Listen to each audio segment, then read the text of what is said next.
1995, a year wedged between Illmatic and All Eyes on Me, between Biggie's ascension and Pac's rebellion, between gritty street realism and glossy superstardom. This wasn't just another chapter in hip-hop timeline. It was a pivot point. The sound, the style, the stakes, everything shifted. New York streets grew colder and more cinematic. The West Coast still reigned, but the ground was shaking. And down in Atlanta, the South wasn't whispering anymore. It was growling.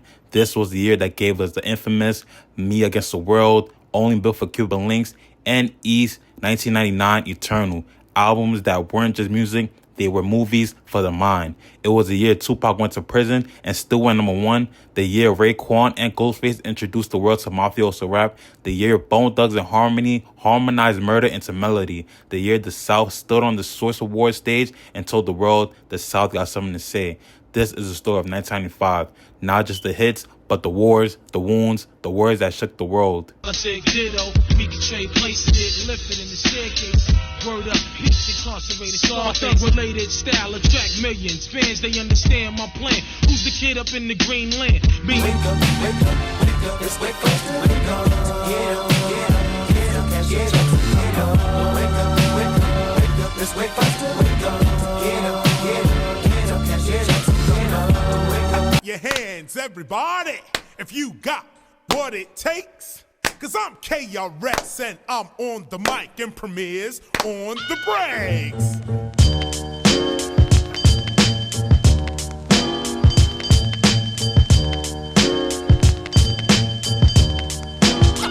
Going out to the hardcore hip-hop.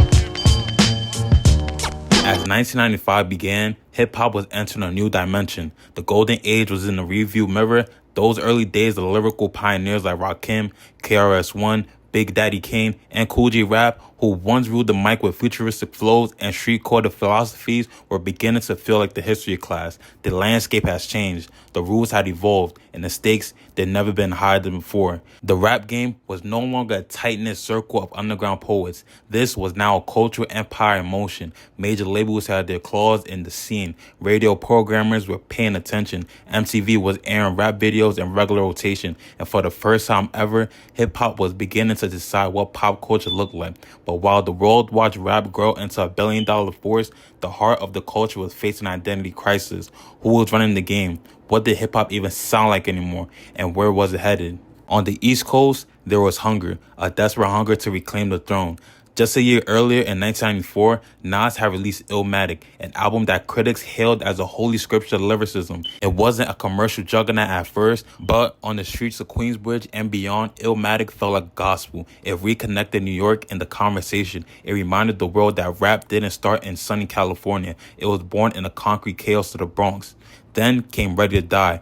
Biggie Smalls dropped his debut album in September of 1994, and with it, a new kind of king was crowned. He wasn't political, he wasn't overly conscious, he was fly, funny, menacing, and honest. His voice boomed through every speaker from Brooklyn basements to uptown clubs. Puff Daddy masterminding his commercial push, Biggie became the face of New York, and by early 1995, its most powerful chess piece. But New York wasn't unified. The boroughs were brewing tension. You had the underground champions, Mobb Deep, Black Moon, Smith & Wesson, painting murals of pain and streetalism over dusty vinyl sample beats. Their stories weren't polished or made for radio. They were grim. There were no hooks, just pain, paranoia, and poetry. You could feel a shift. The beats were getting colder. The samples were more sinister. Rappers weren't just rhyming about streets. They were documenting war zones. New York was tired of watching the West Coast dominate the airwaves. The Renaissance wasn't coming. It had already begun. Now on the West Coast, 3,000 miles away, the sun was still shining bright on Los Angeles. But the music coming out of it had a shadowy undertone. For the past 2 years, the West Coast had dominated everything. Dr. Dre's The Chronic rewrote the rules. He brought back Parliament funk and cinematic storytelling to gangsta rap. Snoop Dogg's Doggy Style made the West Coast laid-back menace feel mainstream. And with Suge Knight at the helm of Death Row Records, label had become an unstoppable force. So by 1995, Death Row wasn't just a record label. It was a mythological power. The way Suge strutted through industry boardrooms, the way Dr. Dre made every beat feel like a movie, the way Snoop Dogg effortlessly bent language, it was like watching a hip-hop version of The Godfather. They made the music, the image, and the fear factor. Everyone paid attention when Death Row moved. but beneath the surface, cracks were forming, internal tension was bubbling, the West Coast was beginning to strike back, and then there was Tupac Shakur, hip-hop's most volatile, brilliant, and unpredictable star, caught in a whirlwind of lawsuits, court dates, headlines, and danger. So, in February of 1995, Tupac was sentenced to prison for sexual abuse charges. Just a few months earlier, he'd been shot 5 times in a robbery at Quad Studios in New York. The streets were buzzing with conspiracy theories. Some said Biggie knew, some said the West had betrayed him, some said it was a setup, the paranoia was thick. From behind bars, Tupac was planning his return, but no one, not even himself, knew how explosive that return would be. And then there was the South. For years, the South was treated like an outsider in hip-hop. If you didn't come from New York, LA, or maybe even Detroit, you weren't seen as official. But that changed when Outkast dropped Southern Playalistic Cadillac Music in 1994. Suddenly, Atlanta wasn't just a city, it was a movement in waiting. By 1995, you could feel it. Southern voices were getting louder, mixtapes were spreading like wildfire, Goody Mob was preparing their debut album, organized noise had become a secret weapon behind the boards. Texas had its own thing going on with UGK and the Screwed Up Clique. Memphis had 3 6 Mafia rising from the crypt. But nothing summarized the Southern hunger quite like the Source Awards in August of 1995. Outkast took home Best New Artist, but when they walked on stage at the Madison Square Garden, the New York crowd booed them. And that's when Andre 3000 stepped to the mic and delivered one of the most legendary lines in hip-hop history. But it's like this, though. I'm tired of folks, you know what I'm saying? Them closed-minded folks, you know what I'm saying? It's like we got a demo tape and nobody want to hear it, but it's like this, the South got something to say. That's all I got to say. South got something to say. It wasn't just a clapback. It was a warning shot. Culturally, hip-hop was growing faster than ever, and not always in ways the community control. Fashion labels were cashing in on the streetwear wave, Cross Colors, Pelly Pell, Fubu, Carl Kanai. Hip-hop was becoming synonymous with urban fashion. Even Tommy Hilfiger was sneaking into rap lyrics. The film industry took notice too. Rappers were becoming actors. Tupac started Above the Rim. Ice Cube was writing and acting in Friday, was dropped in April of 1995, and immediately became a cult classic. Hip-hop was no longer confined to records. It was spilling into Hollywood, commercials, politics, and primetime television. But with expansion comes exploitation. Labels were chasing trends. Artists were being rushed into deals they didn't understand. Street stories were being sold to suburbs without context. Hip-hop, once a voice of the voiceless, was now a product, and the battle between art and industry was only beginning. So, by 1995 of January, the board was set. The East Coast was brewing lyrical warfare. The West was still basking in platinum sunlight. The South was waiting to erupt. And in between all of it, artists were preparing to drop albums that would define generations. So, before we get into the albums that shaped the year, let's zoom in on the first major explosion of 1995. A duo from Queensbridge, 2 teenagers, a beat that sounded like Murder on Wax.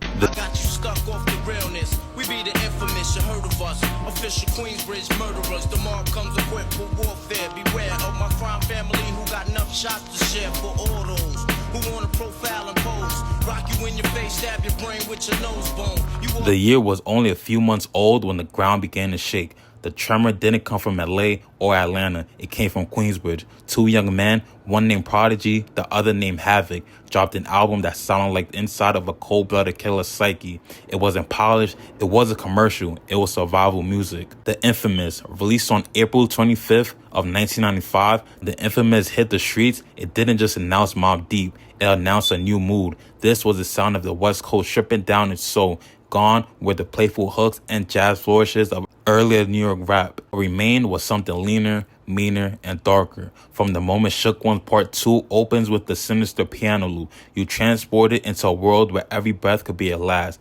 Prodigy, who had once been known for his knowledge of self-lyrics, now sounded like a young war general documenting trauma. His line, "There's a war going on outside no man is safe from," became an instant scripture in the streets. The beats, produced mostly by Havoc, were stripped down and suffocated. No fancy arrangements, just dust, echo, and menace. Every snare sounded like a gunshot. Every verse sounded like confession whispered over a burner phone. Features and the guest list on the album told you who respected them. Raekwon, Nas, Ghostface, Q-Tip.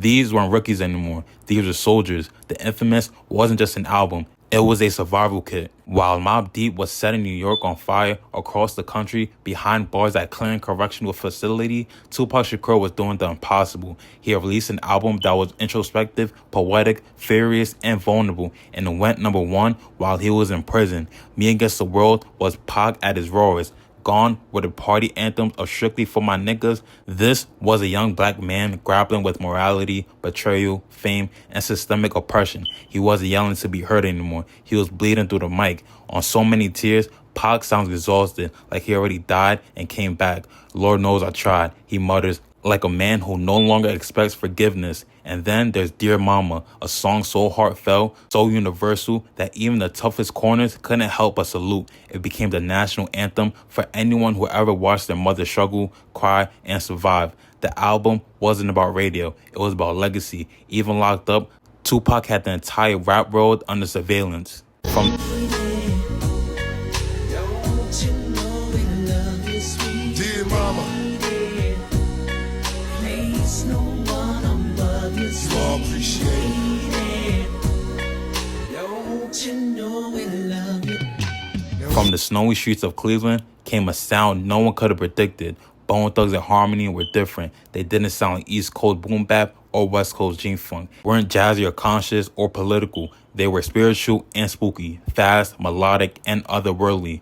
With 1999 Eternal, Bone Thugs created a universal flow. The flows were fast, the harmonies ghostly, the lyrics tragic. They weren't rapping about street life, they were rapping from beyond it, as if they were already dead and singing from the afterlife. First of the Month was a celebratory anthem about food stamps and survival, but The Crossroads, which will later be added to the album in 1996 reissue, became a tribute to their fallen mentor, Eazy-E, who died in March of 1995 from AIDS-related complications. The production from DJ U-Neck was eerie and cinematic. It felt like rap filtered through a sentence. 1999 Eternal didn't just blow up, it redefined the possibilities of harmony and horror in hip-hop. If the Boom, boom, boom, boom, boom, boom, boom, boom, boom. Now tell me what you gonna do, but it ain't nowhere to run. Just swinging it for water, easy, see something jolly. Little Google guy got him, and I'm gonna miss everybody out. Wake up, wake up, let's wake up, wake up. The Infamous was the sound of survival, and Me Against the World was the sound of pain. Only Built for Cuba Links was the sound of cinematic crime dreams. Raekwon the Chef with Ghostface Killah riding shotgun cooked up the most sophisticated crime narrative rap had ever seen. This wasn't just bars, it was plot lines. The whole album played like a gangster film directed by Scorsese, scored by the RZA, except instead of Italians in suits, it was two Wu-Tang swordsmen in wallabies and gold robes. Everything about it flexed luxurious and lethal. From the intros, drug deals, and blood oaths to criminology, ice cream, and heaven and hell, Ray and Ghost painted vivid images of dope spots, betrayal, ambition, and brotherhood. RZA's production, a masterclass. Violins, dusty samples, kung fu flick vibes, all dialed into something elegant and dangerous. Ghostface wasn't just a feature, he was a co-star, delivering lines like an Oscar-winning sidekick. And the purple tape cassette? That wasn't marketing, that was mythology. In 1995, having that purple tape was like having a membership card to the underworld. The album birthed an entire subgenre called Mafia rap. Without it, there's no reasonable doubt, no It Was Written, no American Gangster.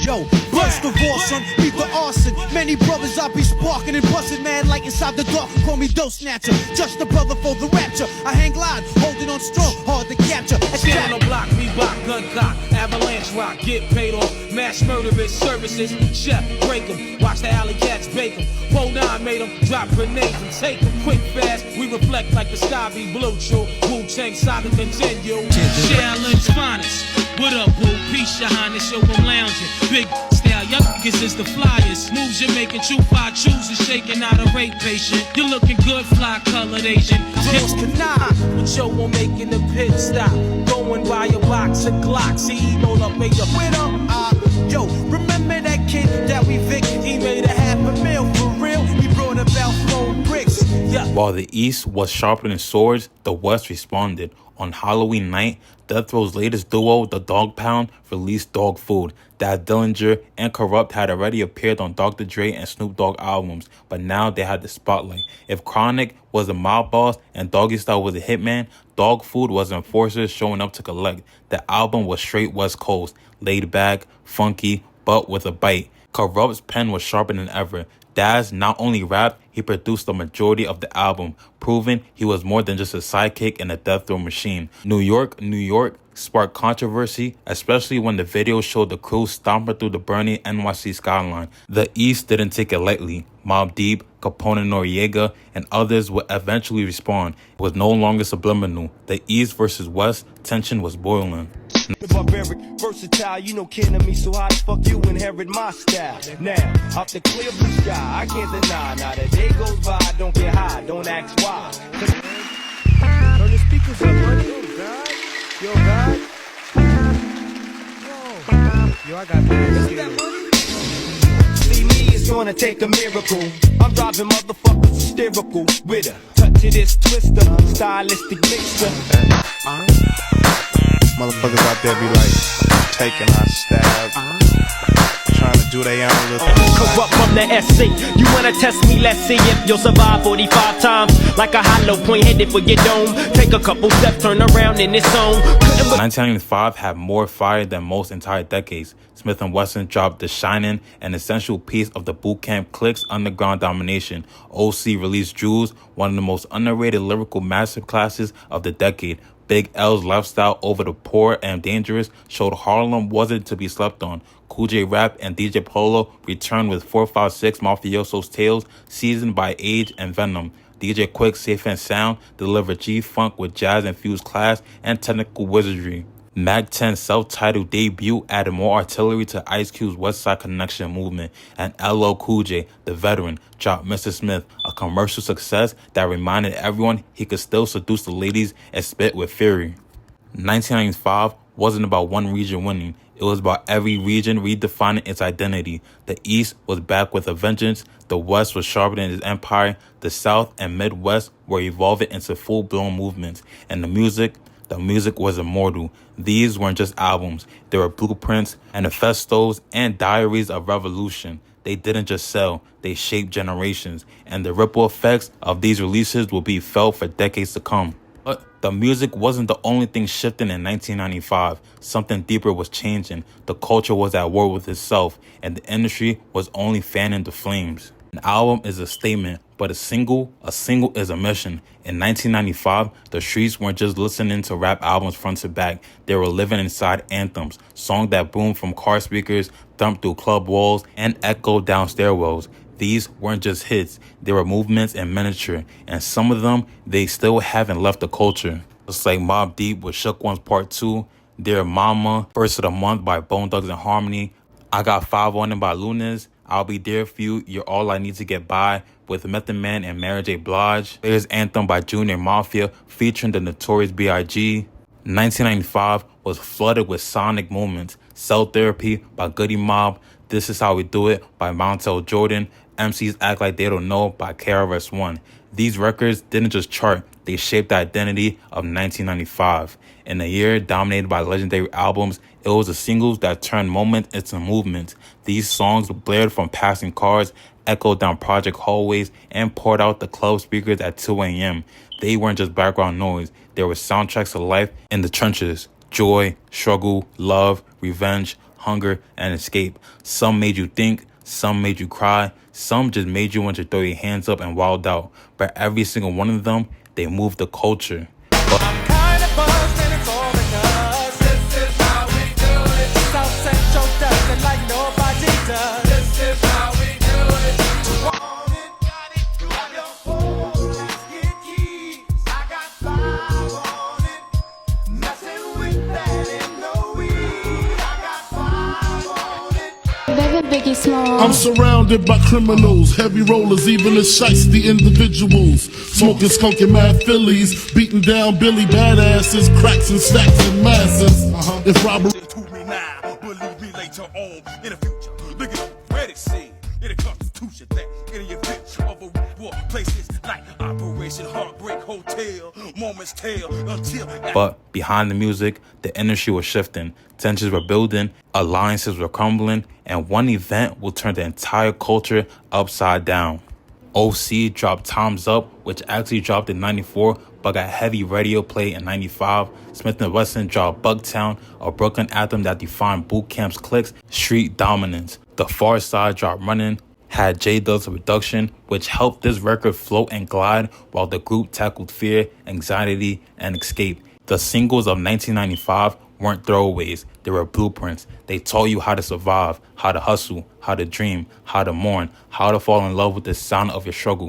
1995 singles gave hip-hop its heartbeat. They kept it pumping between albums. They were the glue between boroughs, coast, and consciousness. And each one, a chapter in a book we still haven't finished reading.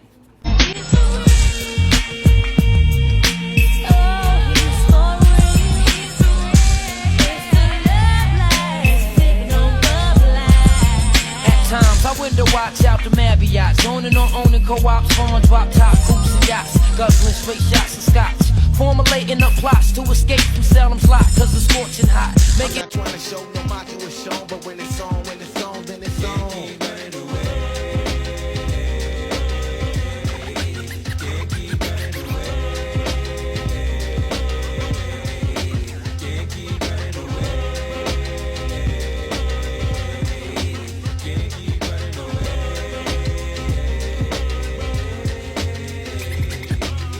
While the mainstream wrestled with fame, money, and coast-to-coast drama, the underground was alive and thriving, forging new paths, carving its identity in the shadows. In 1995, there was a raw electric energy building beneath the surface.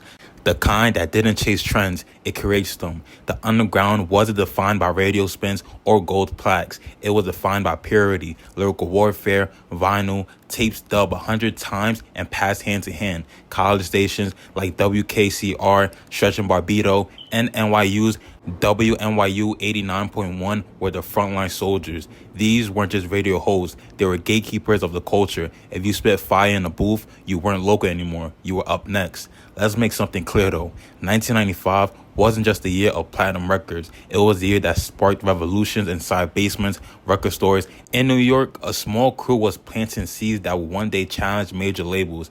LP and Big Just, under the name Company Flow, were creating music that sounded like lyrical paranoia. Their early demos included Juvenile Technique were passed around on dusty cassette tapes. LP's production was jagged, post-apocalyptic. His rhymes were abstract, cerebral, and it was anti-radio by design. Though Rocket's records wouldn't hit its stride until a couple of years later. In 1995, when they started breathing, they weren't in the game for flash. They were building a counterculture, a response to be glossy, high budget, Death Row versus Bad Boy narratives dominated the media. Underground artists didn't want limos, they wanted freedom.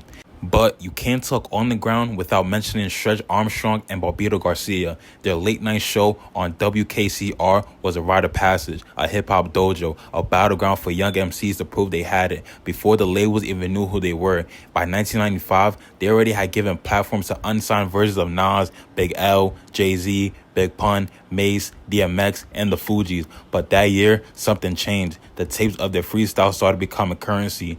People will dub a Stretch and Barbito freestyle like it was a secret weapon. You couldn't buy that kind of clout. You had to earn it. Live on the mic, no cuts. Their shows wasn't clean, it wasn't polished, but it was sacred. It was real hip-hop. With all the imperfections, that's what made it human. But while the East Coast ruled the underground through lyricism and grit, the West Coast had its own corner. In LA, Freestyle Fellowship were crafting something entirely different. Fast, poetic, abstract flows drenched in jazz. With members like AC Alone and Micah 9, they sounded like they were rapping underwater in Morse code, completely alien to both New York and Compton. Their earlier work, Inner City Griots, had already bent minds, but in 1995, their extended solo work and collaborations continued to push boundaries. This was art rap before the term even existed. The project blowed open mic nights in Leimert Park were the LA equivalent to Stretch and Barbito's booth, and if you step to the mic there, you better have something to say or get drowned in a wordplay tsunami.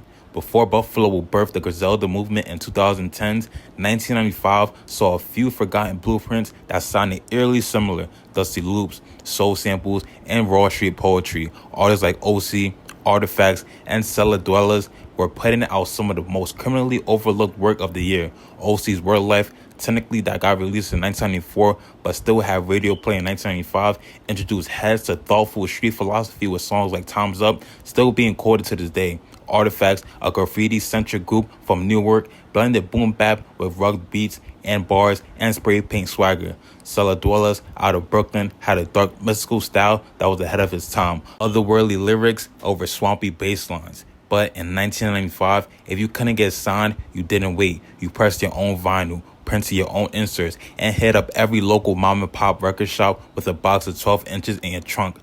Fondling Records, launched by Barbito himself, would soon be the vessel of some of the most legendary underground drops. Subverse, Dolo Records, and Easter Conference were being mapped out as homes for the weirdos and lyricists, the ones who didn't fit in the mainstream box. Places like Fat Beats and NYC weren't just stores, they were meeting grounds, hubs, and launch pads. The cipher wasn't dead. In 1995, it was how you introduced yourself to the world. And if you could control the cipher, you didn't need radio. In high schools, on stoops, in train cars, behind police precincts, there were no hooks, no autotune, just beats and bars. Many of the greats who will go on to rule the next decade, from Eminem to Talib Kweli to Mos Def, were cutting their teeth right here in this invisible world. The underground was never about being unknown. It was about being untouched. 1995 wasn't the underground's peak, it was its awakening, a quiet resistance forming beneath the noise, and in time, that resistance would change the game, not with a bang, but with a scratch, a loop, and a verse. In 1995, there was a boiling point, a moment when all of the regional tensions, industry grudges, and underground friction exploded into the mainstream. It happened on one night, August 3rd of 1995, the second annual Source Awards, held at the Paramount Theater inside Madison Square Garden. It was supposed to be a celebration. Hip-hop had finally arrived at the mainstream table. Multi-platinum albums, chart dominance, global influence. But instead of unity, the night revealed how divided the culture had become. New York artists, proud of their lyrical supremacy, felt like they were reclaiming the throne. But the West Coast had been dominating the charts for the last 2 years, and Death Row Records walked into that room like the Mafia. Such night, towering, unapologetic, brought a red wave of intimidation with him. Tupac was in prison, Biggie was the new king, and the atmosphere was heavy. As awards began, a strange energy filled the room. Applause was light, booing came from the shadows. You could feel the friction in every category, every acceptance speech. Then it happened, the shot that would change everything. Suge Knight stepped to the mic to accept the award on behalf of Death Row's in-house video team, but instead of a thank you speech, he used the moment to send a clear shot at Sean Puffy Combs, founder of Bad Boy Records. Any artist out there want to be an artist and want to stay a star, and don't want to have to worry about the executive producer trying to be all in the videos, all on the record, dancing, come to Death Row. The room erupted, not in cheers, not in boos, but in gasps. It wasn't just a diss, it was a declaration. This was Death Row versus Bad Boy, West Coast versus East Coast, and Suge Knight made it personal, live on stage in the middle of Manhattan. The camera cut to Puffy, he forced a grin, Biggie sat stone-faced, the tension was real. Backstage, aliases were forming, industry executives huddled in corners, rappers stared each other down. Puffy eventually got to the stage to receive Bad Boy's award. He took the high road. So that a comment was made about a little bit earlier. But check this out. Contrary to what other people may feel, I would like to say that I'm very proud of Dr. Dre, of Death Row, and Suge Knight for their accomplishments. You know what I'm saying? I'm a positive black man, and I make music to bring us together, not to separate us. And all this East and West that needs to stop. So give it up for everybody from the East and the West that won tonight. One love. Once again, y'all, please give it up for all. But that night, the message was clear. The war had started. And then came one of the most iconic moments in hip-hop history. Outkast had won Best New Artist Group, beating out acts from both coasts. But as he walked on stage, the New York crowd booed them. Not just a little, but loudly and visibly. Outkast, two young guys from Atlanta, dressed in retro futurist gear, looking nothing like anyone in the building, stood defiant. Andre 3000 stepped to the mic and said, "But it's like this though, I'm tired of folks, you know what I'm saying? Them closed-minded folks, you know what I'm saying? It's like we got a demo tape and don't nobody want to hear it, but it's like this, the South got something to say. That's all I got to say. That wasn't just a statement. That was a warning, a prophecy. The South did have something to say, and from that point forward, they would say it loudly and never stop.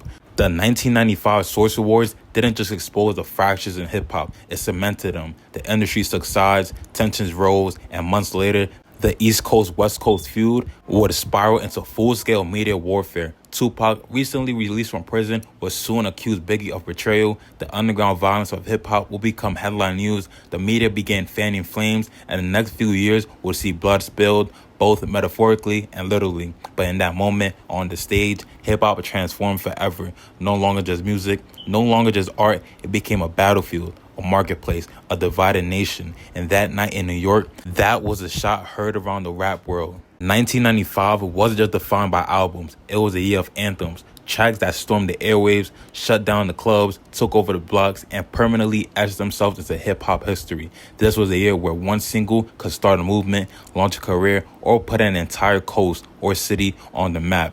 These weren't just songs, they were statements. And in 95, everybody had something to say. One More Chance remix by Biggie Smalls. In 1995 of the summer, Notorious B.I.G. dropped a single that shifted the sound of the streets and the charts by releasing One More Chance, Stay With Me remix, sampling the Barrages, Stay With Me, and featuring vocals from Biggie's then wife, Faith Evans. This remix became one of the fastest selling singles in rap history at the time. It blended bedroom smoothness with street swagger, a new formula that would influence a generation of thug and love records. Biggie was no longer just the king of the underground. This song put him on the throne of the radio. This was the bad boy blueprint in action. Hard rhythms over R&B hooks, massive crossover appeal, and music that sounded just as good in the club as it did in the project hallways.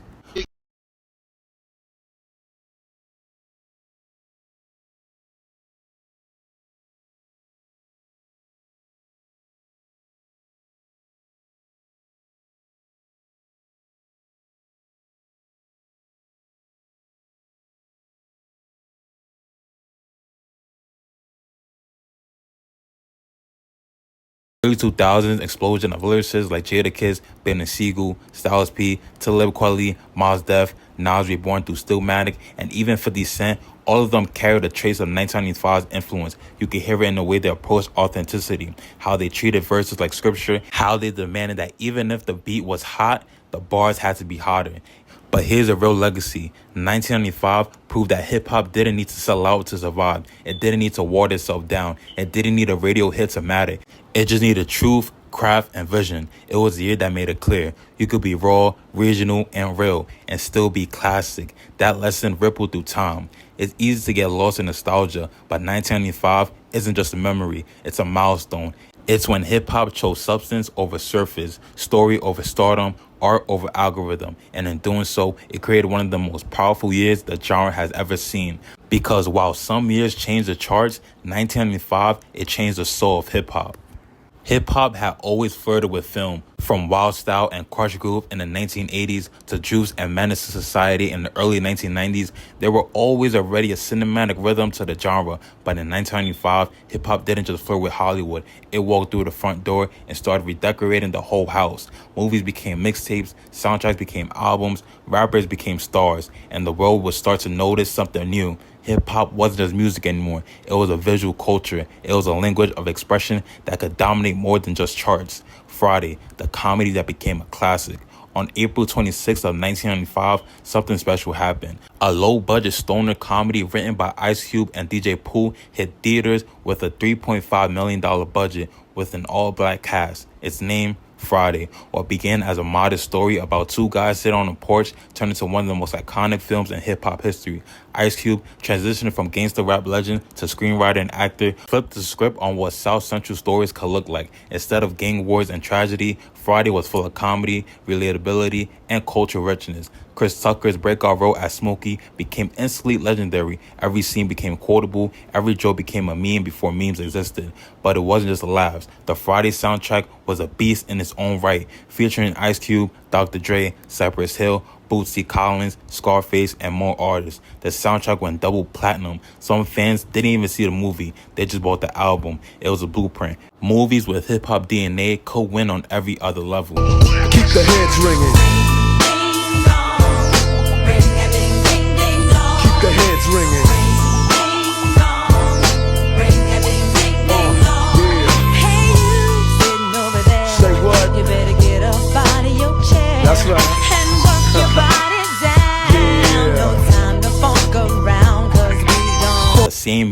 Dangerous Minds hit the theaters. A white savior movie? Yes. A real depiction of urban struggle? Debatable, but there was no denying its impact because for one thing, the music. Coolio's Gangsta Paradise featuring LV wasn't just a hit, it was a phenomenon. Backed by the movie, the track soared to #1 on the Billboard's Hot 100, won a Grammy, and became one of the most recognizable hip-hop songs ever made. The choir-style chorus, the somber beat, and Coolio's gripping verses made it a mainstream anthem. Even if the film's portrayal was cliché, the soundtrack transcended it. Once again, hip-hop has hijacked Hollywood's platform and won. He's in the night saying prayers in the street light. Been spending most of their lives living in the gangster's paradise. We've been spending most of their lives living in the gangster's paradise. We keep spending most of our lives living in the gangster's paradise. We keep spending most of our lives living in the gangster's paradise. On the more radical side, 1995 also gave us Panther, a dramatization of the Black Panther Party, written by Melvin Van Peebles and directed by his son, Mario Van Peebles. Though the film received mixed critical reception, its soundtrack was a time capsule of conscious hip-hop at its peak. Artists like Tupac Shakur, Grand Puba, Eazy-E, and The Click came together for one of the most politically charged compilations of the decade. The soundtrack's standout track, Freedom, theme from Panther, featuring an all-star lineup of female R&B and hip-hop artists such as Aaliyah, TLC, and Vogue, Salt-N-Pepa, and more, was a powerful anthem that signified unity and struggle. The film itself may not have been a box office smash, but it was a reminder that hip-hop didn't forget where it came from. Revolution, resistance, and radical consciousness were always a part of the culture's roots. By 1995, soundtracks were no longer afterthoughts. They were fully fledged albums, curated with the same care and vision as studio LPs. You could buy a CD from a movie and not care about the movie itself. The music stood on its own. It gave artists another lane to express themselves and reach a new audience. Labels took notice. Soundtrack deals became big businesses. Even video games like NBA Live 1995 and Street Fighter the movie started sneaking hip-hop into the background. It was seeping into every corner of the culture. The music video game was also evolving rapidly in 1995.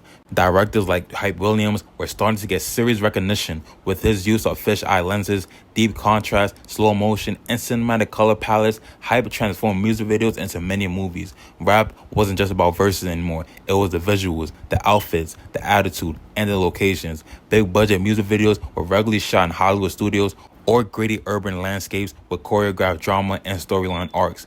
Artists like Method Man, LL Cool J, Nas, and Foxy Brown were bridging the gap between song and scene. Hip-hop was no longer camera shy. It demanded the spotlight and looked good in it. 1995 proved that hip-hop didn't need Hollywood's permission. It could make its own stars, tell its own stories, and own the screen just like it owned the streets and the charts. The culture had gone visual, and from that moment on, there was no going back. 1995 wasn't just a year of classic albums, legendary battles, and regional tension. It was a year soaked in blood, because while the Source Awards lit the match, the streets had already been burning. This was the year hip-hop saw far too many funerals. Some artists were caught in the crossfire of the streets where they came from. Artists became martyrs of fame and jealousy, but together, their deaths marked the moment hip-hop began to lose its innocence. Let's take a look at one of the most haunting deaths in hip-hop that year. When Eazy-E passed away in March of 1995 from complications due to AIDS, the entire industry was blindsided. He was just 30 years old. The same man who helped birth NWA, who gave Dr. Dre, Ice Cube, MC Ren, and Bone Thugs and Harmony their early starts, was suddenly gone. This wasn't a death by bullet. This wasn't a street beef. This was a different kind of tragedy. Eazy's death forced hip-hop to confront something it hadn't faced before, the realness of morality beyond violence. But even in death, his legacy carried weight. Without Eazy-E, there would be no Ruthless Records, no West Coast Explosion, no blueprint for independent hustle. His funeral was filled with legends, but the silence afterward was loud. And to this day, many still believe there was more to his story. 1995 wasn't just another year in hip-hop. It was the bridge, a turning point, a crossroads where the old school and the new guard shook hands, where the underground crept into the mainstream and where sound, style, and storytelling evolved before our very eyes. This was a year when lyricism still ruled, but the radio was knocking louder than ever. East Coast Renaissance meant Southern rumblings when Death Row was at its peak and Bad Boy was building an empire. When R&B didn't just sing hooks, it became part of hip-hop's bloodstream. We saw legends solidify their thrones. Tupac, Biggie, Nas, Raekwon, Mobb Deep, Bone Thugs. We saw women like Lil' Kim and Foxy Brown push the door open for a new, raw, unfiltered femininity in rap. We saw the torch begin to pass from boom bap to cinematic street poetry. The streets were still cold, the energy was still shady, the culture was still young. But 1995 was the moment when hip-hop stopped being just the voice of the streets and became the heartbeat of the world. Albums weren't just drops, they were statements. Singles weren't just radio plays, they were cultural markers. Every verse, every beat, every hook was another brick laid in the foundation of something global. If you listen closely, you can still hear echoes of 95 in the flows, cadences, and samples of today. The pain, the hunger, the ambition, the vision. 1995 didn't just shape the future of hip-hop, it was the future, born in real time. And that's why when we talk about the greatest years in hip-hop history, you gotta mention 1995.